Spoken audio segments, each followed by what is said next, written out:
boleh. Tapi anaknya berapa, Bu? Baru 2. Baru 2. Baru 2 yang kelihatan, Pak. Yang nggak kelihatan ada kali 6. Anak ayam maksudnya. Baru 2. Ibu udah ini juga ya. Baru? Suaranya masih kecil tapi ininya udah 2. Ya, biar kecil biar rajin, Pak. Maksudnya rajin nyuci. Iya benar. Saya senang kalau ada yang begitu nanya. Yang nggak ngerti boleh nanya. Siapa deh yang nggak ngerti misalnya ada kejadian sehari-hari tentang yang berhubungan dengan hukum atau undang-undang, tanya ke saya. Saya, Pak. Nih, bener-bener nanyanya, Mas. Bener-bener. Dari tadi soalnya susah saya ngajak ngomong Mas itu. Emangnya saya hantu? Bukan di situ. Untung ngomong sama saya, kalau ngomong sama Muhammad Ali udah digebugin aja. Wow, emosi. Ya ada apa-apa, Mas? Apa, Mas? Kasusnya apa, Mas? Kasus. Tahu kasus nggak, Mas? Kalau kasus tahu. Kasus itu persoalan. Oh, persoalannya. Ya. Begini, Pak. Apa tuh? Pada suatu hari, Hatta. Oh, Hatta ya? Kayak cerita. Begini ceritanya, Pak ya. Saya pulang kantor, naik pituduk. Pituduk itu bahasa Indonesianya motor. Oh, sepeda motor. Iya, terus. Supaya saya buru-buru sampai rumah, saya masuk jalan yang perboden. Dilarang masuk, Iya, dilarang. saya masuk bledeng. Ya, sampai di dalam sana ternyata ada polisi 2 orang. Itu lagi ngopi gitu nyetop saya, Pak. Pripit. Terus? Itu kan namanya jebak, Pak. Aduh, nggak bisa. Bukan, Mas. Itu mah bukan ngejebak. Situ naik motor, ada perboden, masuk, ya salah. Iya, bukan yang ngejebak, ente aja apa nemuin polisi ada di situ. Enggak, itu jangan ngerasa dijebak. Iya. Kan udah ada rambu-rambu dilarang masuk. Iya. Rambu itu udah berarti undang-undang, udah berarti polisi, udah harus ditaati, seperti juga hukum harus ditaati, bukannya ditakuti. Nah, itu. Jadi nggak perlu dijagain polisi lagi, situ harus sudah taat. Oh, bukan begitu. Itu dulu polisi ya, zaman dulu polisi kalau saya ajak mojok gitu, Pak, halo Pak, gitu. Dia ngerti dia. Ini saya bilang, Pak, halo Pak, klepok ditampar. Wah. Itu nggak boleh, itu oknum. Itu oknum yang tidak bertanggung jawab. Begitu. Itu zaman dulu, sekarang udah nggak ada. Akhirnya saya ditilang. Iya harus tilang. Harus apa? Saya cari-cari pentil saya nggak hilang. Tilang mah bukan pentil hilang, Mas. Apa? Bukti pelanggaran. Nah, itu mesti ngerti tilang. Nanti setelah ditilang di situ kan ada tuh misalnya bersalah karena melanggar rambu lalu lintas. Terus diajukan ke pengadilan. Nah, di situ diadilin di sana begitu. Iya, akhirnya saya masuk pengadilan. Di pengadilan ada tulisan harap tertib, sopan dan tenang. Iya, harus tenang di sana, jangan sampai melawan hukum, melawan pengadilan, jangan. Terus saya diem aja waktu ditanya hakim. Ditanya saya diem. Akhirnya saya dilempar palu, Mas. Itu mah kelewatan tenang, Mas. Kalau ditanya jawab kenapa? Pak, ini kan budak, Pak. Dia tenang karena nggak denger. Hakimnya nggak lihat, nggak tahu kalau dia budak. Hakimnya panas ditimpuk. Saya kan pas di belakangnya, dia ngeles, saya yang kena kok, Pak. Ya makanya hakim tuh selalu adil dalam menentukan. Makanya situ juga harus menghargai hakim. Harganya berapa kira-kira, Pak? Ya kira-kira bangsa goceng pernah dikalungin celurik belum, Mas ya?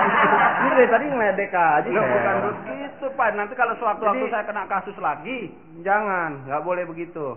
Itu Anda mengajak berusaha menyuap, itu sudah boleh diajukan ke pengadilan. Anda berusaha menyuap. Itu salah lagi Anda. Waduh, nggak boleh. Itu ada hukumnya. Kalau gitu kita nggak boleh ngomong anak itu. Lain, Mas, itu penyuapan lain. Lu goblok terus-terusan lu. Mas, betah amat jadi orang goblok, Mas. Nyuap lah kan, nyuapin kan dulangi itu bahasa Indonesianya. Nyogok, tahu nggak nyogok? Nggak boleh, itu ada hukumnya. Nggak boleh. Saya kemarin pernah baca di koran. Apa tuh? Oh, kalau usaha penyuapan itu didenda kurungan 1 tahun atau 15 juta bayar. Kalau nggak salah. Iya. Baca, saya cuma baca, kalau salah ya maafin. Tapi saya demen sama dia nih. Saya pinter, sekolah saya sampai kelas 6 SD kok. Ya tapi saya senang sama Anda tuh kadang-kadang bodoh, kadang-kadang pinter, kadang-kadang bodoh, kadang-kadang budek. Bohong Pak, dia bukan kelas 6 SD. Kelas berapa tuh? Dia dulu kan jadi Pak Bon. Dia belajarnya naik pohon lewat jendela. Saya pernah masuk universitas. Mana? Di UI. Terus keluar lagi. Kenapa? Mau di dalam nggak ada koran bekas, saya keluar lagi. Tukang koran bekas. Oh itu lalu lintas jadi begitu. Itu persoalan lalu lintas itu. Perboden ya. Itu juga kita harus mentaati. Rambu-rambu. Ngerti nggak? Itu es dicoret. Es dicoret artinya di situ nggak boleh jualan es. Bener situ, bener kalau di komplek orang gila bener. Saya ngerti Pak. Itu apaan? Artinya esnya salah nulisnya. Ya. Kok bisa begitu? Daripada dihapus, lebih baik dicoretin. Jakarta berapa es? Banyak sekali Pak. Bukan di mana-mana juga es dicoret dilarang stop. Oh. Nah itu dilarang stop, jadi situ nggak boleh stop di situ. Kalau mogok, ayo dorong dulu ke tempat yang ada esnya. oh, kalau gitu mogok ada tanda esnya kita pindahin. Nggak boleh. Ya, itu karena untuk kepentingan umum. Nah, kita harus mendahulukan kepentingan umum. Susah amat ngomong ya. Kepentingan umum daripada kepentingan sendiri. Oh, jadi. Nah, gitu. Kenapa saya mau nanya tentang coba. kepentingan umum? Ya. Tapi umumnya Mas. Kenapa umum nggak dibaca Ayo. Bingung ya? Saya orang sampai mahasiswa saya sampai tingkat 2 fakultas hukum ya. Tapi kalau jawab situ nggak bisa melulu, saya heran. Nanyanya juga yang kira-kira jawabnya mesti manggil isono Muhammad Ali. Biar gampar sekalian Mas. Oh itu rambu-rambu ya Pak? Nah kalau sekarang ini nih P dicoret. Kalau P dicoret artinya orang pitak dilarang parkir. P dicoret orang pitak dilarang parkir. Oh, salah ya. Kalau gitu orang parkir dilarang pitak dong, Pak. Orang parkir mah terserah mau pitak, mau botak, mau gundul, mau gondrong, terserah Mas. Nah, itu nggak boleh, saya nggak boleh terus. Enggak, P dicoret itu artinya dilarang parkir doang. Itu dilarang parkir biar kata pitak, biar kata botak. Oh Pak, nanya lagi, kalau yang gambar trompet itu apa Pak? Ya. Nah, itu artinya dilarang latihan drum band. Yang bener Pak. Dari tadi salah melulu, gue jadi ikut salah deh tuh.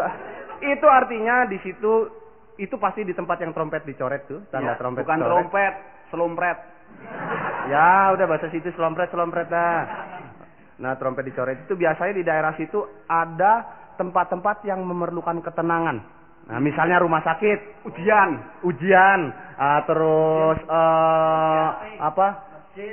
masjid, terus gereja, rumah ibadah pokoknya ya. Nah, itu jadi yang tidak bisa diganggu oleh suara-suara bising. Nah, gitu. Jadi kalau lewat situ, misalnya ada nenek-nenek nyebrang, ya. Kita lagi nyetir, terus kita keluar nih, Mbok minggir gitu. Enggak Mas, itu mobil Mas nggak pakai rem ya Mas ya? Ya pakai jangkar kali mobil itu ya. Iya, mobilnya dia memang nggak pakai rem, pakai jangkar, betul Pak? Iya terus? Oh dia supir mikrolet. Jadi kalau mau ngerem nih, keneknya di belakang megang jangkar gitu Pak. Kalau ada mau ngerem lampu merah gitu, jangkarnya lemparin tiang listrik, seret. Mobilnya berhenti krek Pak. Pada satu hari nggak ada tiang listrik, muter-muter ada nenek-nenek keseret. Ya, jadi itu rambu-rambu lalu lintas itu. Pernah lihat yang ada tuh gambar tempat tidur nggak? Rambu lalu lintas yang gambar tempat tidur. Di situ banyak orang jual mebel. Salah, itu tempat penginapan, tempat tidur. Nah, iya ya. Kalau itu jadi, yang kayak apa namanya itu gambar kayak sarung yang klebet-klebet itu ada KB di sebelah sana ya Mas. Bukan itu mah. Kalau yang ada tanda begitu ya, itu menunjukkan arah angin. Oh, mau ngomong kondom aja bingung. Takut. Bukan, saya malu sama Partini. Partini nggak pernah pakai kondom. Bulannya anaknya banyak. Itu ya, jadi mesti tahu. Jadi jangan ngerasa dijebak. Kalau Anda ngerasa dijebak itu salah. Ya, jadi orang tuh jangan suka salah. Ya, saya sih nggak pernah suka salah. Saya sih suka mie goreng Pak. Saya suka ampiang Mas. Pak, jangan diladenin, Pak.